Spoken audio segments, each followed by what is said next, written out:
मिल्ली, तुझे एक डरावनी कहानी सुनाऊं?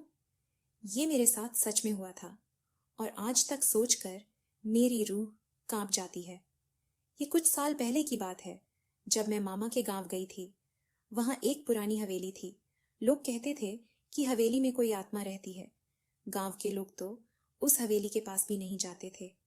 मुझे और मेरे दोस्तों को लगा ये सब मनगढ़ंत बातें हैं, लेकिन हमारी तो आदत है ना, हर चीज को खुद देखे बिना मानते ही नहीं।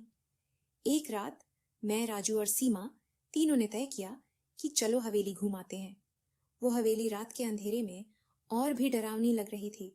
खिड़कियां टूटी हुई, दीवारों पर सीलन और चारों तरफ अजीब सी खामोशी। हम अंदर घुसे। दरवाजे को हल्के से धक्का दिया तो वो चिर चिर की आवाज करते हुए खुला। अंदर अंधेरा था तो हमने टॉर्च जलाकर देखा। दीवारों पर जाले, फर्श पर धूल, सब ऐसा लग रहा था जैसे बरसों से कोई आया ही ना हो। जैसे ही हम आगे बढ़े, हमें अपने कदमों की आवाज सुनाई दी। लेकिन रुक, मजेदार बात सुन। जब हम रुक गए तो वो आवाज भी रुक गई। मैं तो डर के मारे पसीने पसीने हो गई। राजू हंसते हुए बोला, शायद हवेली की आत्मा हमारे साथ चल रही है। तभी मिल्ली, अचानक से एक खिड़की जोर से बंद हो गई।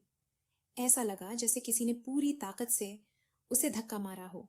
हम तीनों डर के मारे एक दूसरे का हाथ पकड़कर खड़े हो गए।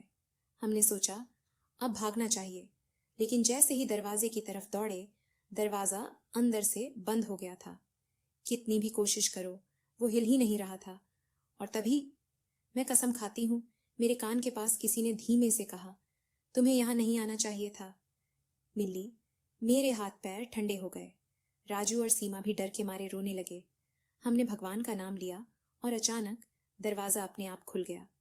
हम तीनों बाहर भागे। जब बाहर आकर पलट कर देखा तो दरवाजा धीरे धीरे अपने आप बंद हो रहा था। उस दिन के बाद मैंने तय किया, कभी किसी पुरानी हवेली में नहीं जाऊंगी। अब तू सुन, ये सच बोल रही हूँ। और रात को ये कहानी याद करके अकेले डर मत जाना।